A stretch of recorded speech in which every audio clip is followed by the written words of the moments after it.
Hello everyone, welcome back to my channel. If you are new here, my name is Alexa, and in today's video I'm going to be talking about everything that becoming a Kindle girl entails. E-readers have kind of paved a new way for reading. This whole Kindle girl aesthetic is this cozy lifestyle centered around prioritizing reading and romanticizing the reading experience. And as a certified cozy girl, I am all about this, so I'm going to do my best to explain everything you need to know if you want to become a Kindle girl. By the end of this video, you are going to know every pro and con regarding owning a Kindle, why it is a game changer from a former e-reader hater, myself, and how to fully embrace being a Kindle girl and getting the most out of the experience of owning a Kindle. So as with everything in life, there are going to be pros and cons. So there were a couple of reasons that I didn't want a Kindle. The first reason I didn't want a Kindle is the price. The prices of Kindles range anywhere from $100 to $300, something like that. And I just, for whatever reason, could not justify that price. I had kind of a sticker shock, knee-jerk reaction to these prices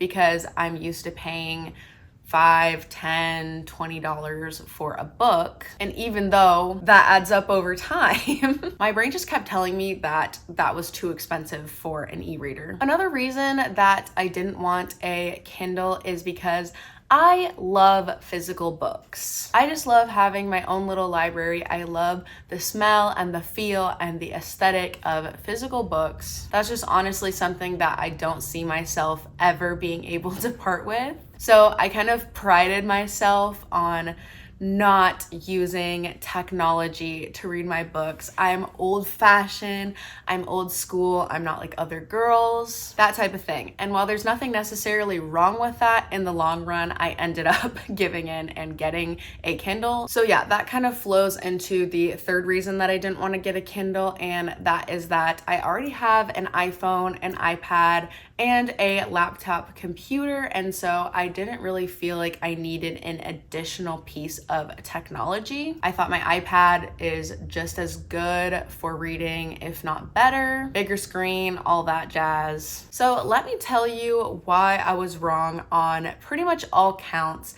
and changed my mind, caved, and got a Kindle. Now, I'm big into girl math and estimated calculations. I don't really like sitting down and doing legitimate math, but let me try and do a little calculating for you. This paperback book, when I bought it, was $19.99. I got it about a year ago, so the price should be roughly the same. And for this example, let's just say you are going to be buying the cheapest Kindle, which is the Kindle Basic, for $109.99. Let's just say $110. So that is 6 paperback books, and keep in mind that there are more expensive books and less expensive books, but I picked one that's kind of middle of the road price-wise. So if you buy 6 physical books, it is going to be the same price as a Kindle. And if you look behind me, you will see that I have more than 6 books. You can also do the whole, if I don't buy a coffee every day for this many days, I will have saved enough money to buy a Kindle. The truth is that there is definitely going to be an initial sticker shock when it comes to Kindle prices, but if you are consistently purchasing and or reading 6 or more books a month, this Kindle is pretty much going to have already paid for itself. And keep in mind that there are multiple ways to get free books for your Kindle, so you don't necessarily have to buy any. So we're kind of just factoring the cost of the Kindle and not really any books because there are so many ways to get them for free. Of course, you can buy books on your Kindle if you want to, but that's definitely going to raise your out-of-pocket cost. Anyways, all that to say that the Kindle is going to be an investment up front, but as with most investments, you tend to get a return. The next reason that I changed my mind about getting a Kindle is that I thought if I had an e-reader that I wouldn't be able to have and or read physical books anymore. But the truth is, you can have your cake and eat it too, because as you can see here, I have a Kindle in my hand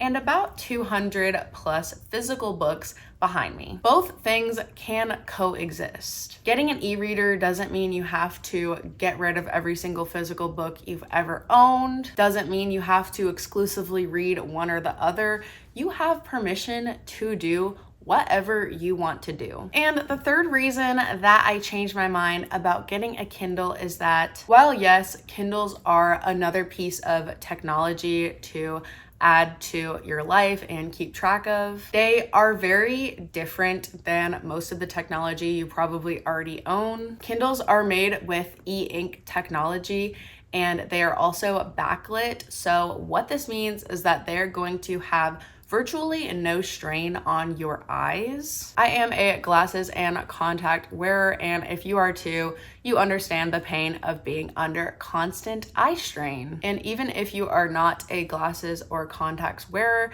you are probably still being affected by blue light that comes from most modern screens. Even if you have 20/20 vision, this is the cause of headaches and eye strain and things like that from looking at screens for a prolonged period of time. So if you were to read on your iPad, even if you lower the brightness, even if you put on night shift mode, even if you put on dark mode, you are still going to be experiencing eye strain and potentially dealing with headaches and things like that. I know it's probably annoying to hear, but this is very different from your smartphone, your tablets, your laptop computers. You just simply cannot read on those pieces of technology like you can on this one. And honestly, this doesn't really feel like a piece of technology to me. It kind of just feels like my own little slab of knowledge, if you will. Like, I don't know. I have this kind of like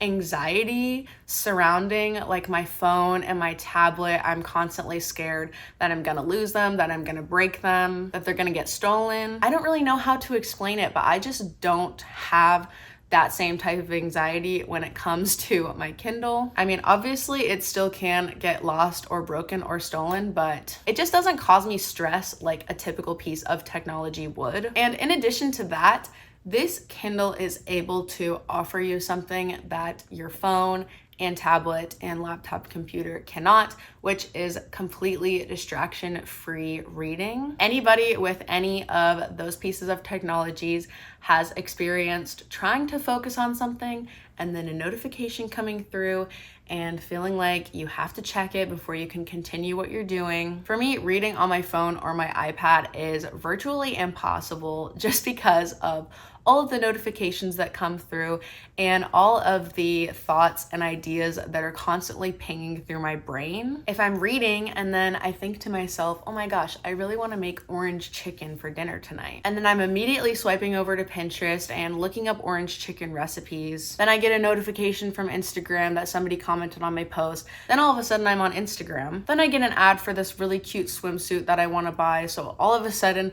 I'm over online shopping on Safari. I know this has happened to you before because it happens to me every time I try to do anything. When you are reading on a Kindle, you will not fall victim to distractions like that, because all that's on here is the Kindle store and your books. And to be honest, the Kindle store isn't really that interesting. It's just books. So it's really just you and books on here. So that is my attempt to debunk all of the things that I used to think were cons about the Kindle. So let's move on to all of the things that I think are pros about the Kindle. The first thing is going to be the portability and convenience of the Kindle. As you have seen throughout this video so far, I have been gallivanting and flaunting this Kindle around.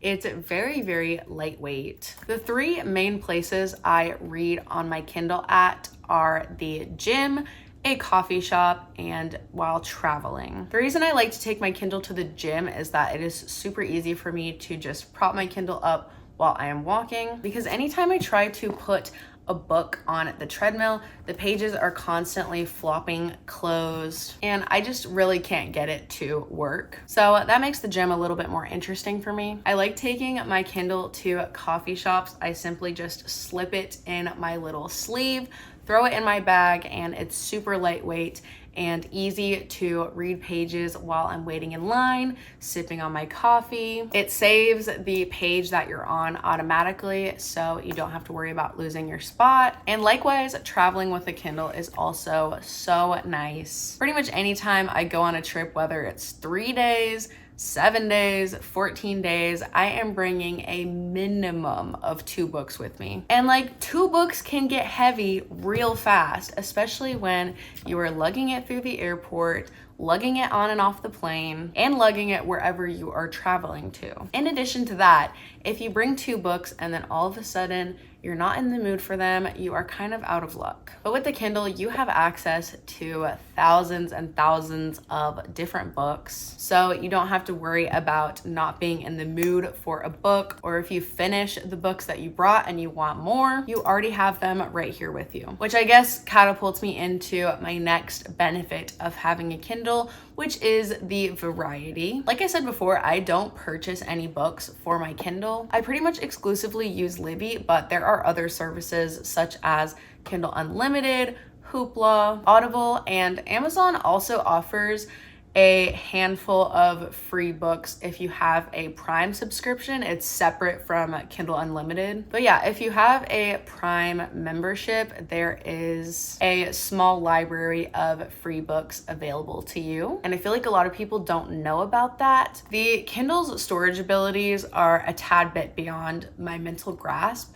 but I have never, ever, ever even come remotely close to using like half of the storage on here. I would love to know if anybody has actually ever used up all of the storage on a Kindle, because I don't even know if it's actually possible. This kind of goes along with traveling, but the Kindle has a glare-free screen, which is going to allow you to read out in the sun and actually see what you're reading. There have been so many times where I try to take my iPad to the pool or look at something on my phone, and I just simply cannot see it because the glare from the sun is so intense. The screen basically just turns into a mirror and I'm just looking at myself all like sweaty and confused. And like, that's not a pretty sight. So reading outside with your Kindle is top tier. And kind of opposite to that, another benefit of the Kindle is night reading. There are kind of 2 sides to the coin with this one. The first is just overall comfort. You guys have seen my Kindle Poof pillow before. You stick your Kindle into here, then you whip out your Bluetooth page turner, and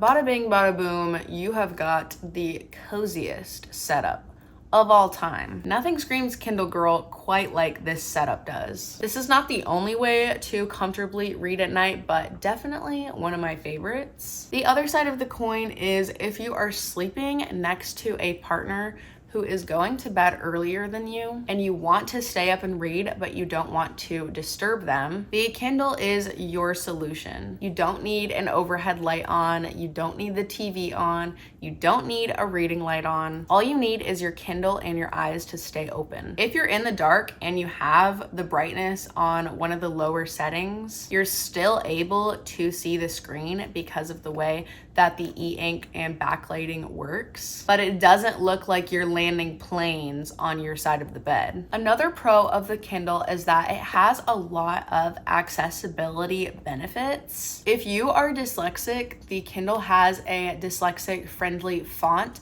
that you can enable. I'm not dyslexic, but I do read with this font just because I find that it's the most comfortable for my eyes. It helps me read faster. I honestly really like it. Additionally, if you have any difficulties with mobility, or you have something like arthritis or carpal tunnel where it's gonna be painful to hold up a book, get yourself a Kindle, get yourself a Kindle stand, and you've now got yourself an accessible, friendly reading setup. Another benefit of the Kindle is the battery life. If you have been reading on your smartphone or your tablet or your computer, you are going to be blown away by the battery life of the Kindles. I do unfortunately spend a lot of time on my devices between work and editing YouTube videos and just life. Depending on what I'm up to, I do charge my devices multiple times a day, especially my phone. But my Kindle, like honestly, I don't remember the last time I actually charged it. It literally lasts months. It is so nice. I think another benefit of the Kindle is the overall lifespan.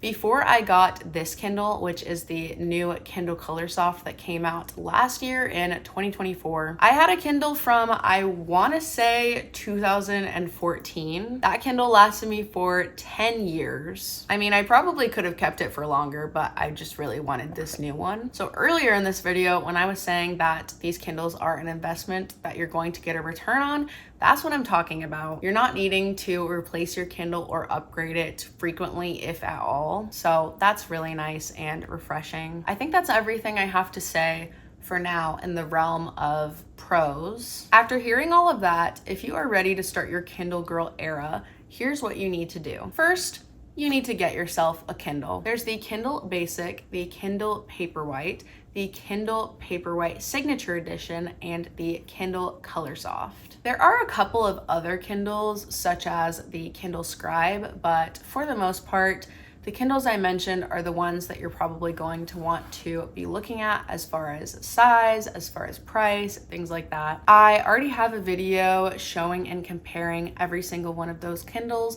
so if you want to check that out to decide what Kindle you want to buy, I will link that in the description below. Like I said earlier, I have the Kindle Colorsoft. This is the only Kindle that is going to have color on it. The rest are going to be in black and white, so just keep that in mind. Additionally, when purchasing a Kindle, you will have the option on the Amazon website to purchase a version that has ads or purchase a version that does not have ads. I believe the ad-free versions are about $20 extra, give or take. Now, what that means is basically, as you can see here right now, my Kindle is locked and off, and it has this random book background on it. If you have an ad-supported version of a Kindle, it is going to show some type of book-related ad on your lock screen. I know a lot of people really freak out whenever they hear that Kindles have ads. In my opinion, there's no reason to freak out over this, because like I said before, you can purchase a Kindle that does not support ads.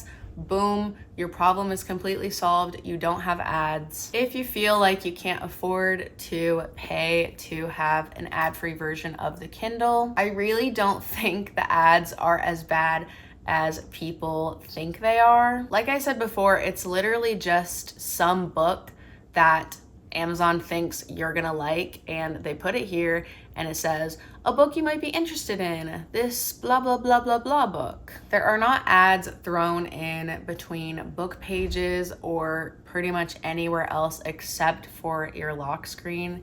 And there might be some ads in the Kindle store, but again, they are all book related. And to be honest, you might actually like some of the things that they're promoting. So I think everybody freaks out about the ads for pretty much no reason. Is it annoying? Yes. Do I wish that it wasn't a thing? Yes. But is it unbearable? No. Does it ruin the experience of having a Kindle? No. That's just my take. You know yourself best. If the ads are gonna bother you, make sure to get an ad-free version of the Kindle.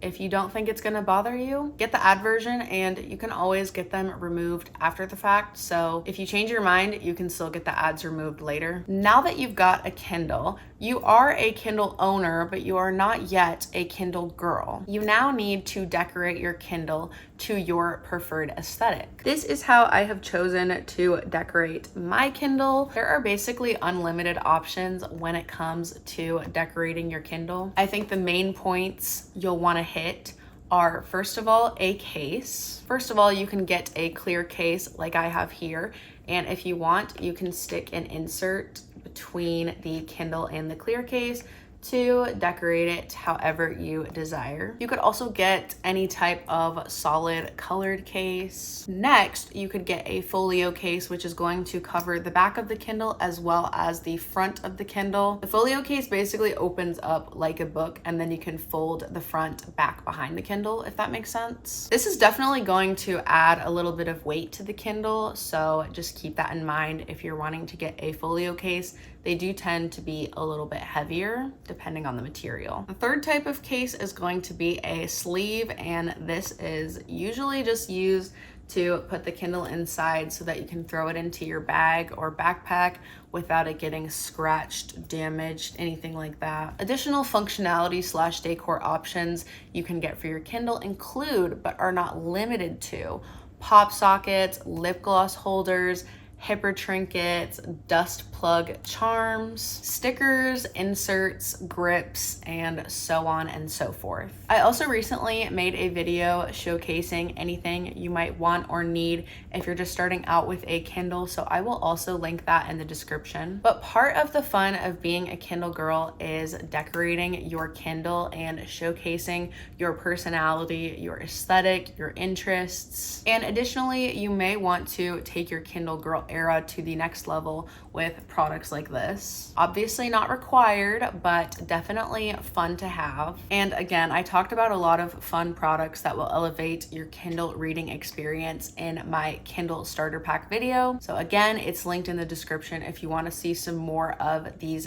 types of products. But things like a Kindle poof pillow, a candle, a bathtub tray are definitely going to allow you to make your reading experience the most comfortable and most romanticized possible. Additionally, if you're not already using an app to track your reading, I would highly recommend downloading either Goodreads, Storygraph, or Fable. Those are the reading apps that people are using these days. Check them all out and pick whichever one suits you the best. And with all that being said, you are now officially a Kindle girl. Welcome to the community. And I say that because it is very much a community. Whether you're on Book Talk, Bookstagram, Goodreads, Fable, Storygraph, or even Reddit, there is a corner of the internet that is ready to welcome you and your beautiful new Kindle with open arms. In these spaces of the internet, you are going to find book recommendations, hacks, tips, tricks, book reviews, book rants, book clubs, maybe even some local meetups, and you might even meet some new friends. So don't miss out on becoming a part of the online Kindle community. Just make sure to be kind. And with all of that being said, that brings us to the end of today's video. I will have links to anything that I mentioned in this video in the description for you. Everything will say exactly what it is so that it's easy to find and not misleading. I really hope that you got something useful out of this video. If you did, make sure to give it a thumbs up and leave a comment down below letting me know anything you want to let me know. Also, feel free to follow me on Instagram and Goodreads. They are always linked in the description below. And make sure that you are subscribed so that you can see more videos from me in the future. But for now, that is all, and I will see you guys in my next video. Bye! My charm got stuck. There we go. I'm not sure how long this video is going to be, but I want you to know before I stop the camera that I have been recording for 1 hour and 18 minutes.